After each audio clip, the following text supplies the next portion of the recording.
Alright guys, today we are going to build a food delivery app without writing a single line of code. Just AI doing everything for you. We are going to do that using Codex command line interface.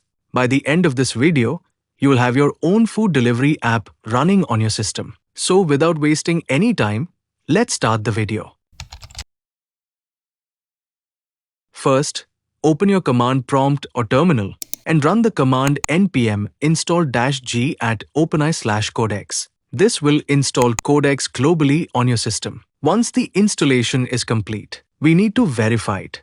Simply type codex --version, and if it shows a version number, that means Codex has been installed successfully. Now let us create our project. Create a new folder named Food Delivery Application and open this folder inside Visual Studio Code. Once it is open the terminal inside Visual Studio Code and run the command codex.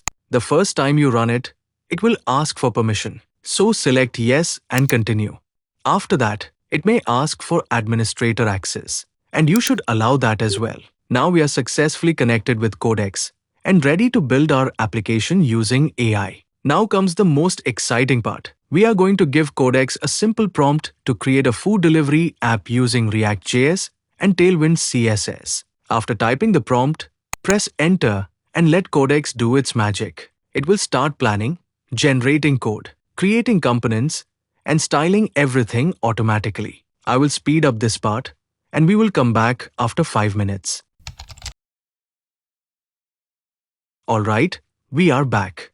And as you can see, Codex has generated the entire application for us. Now let us run it.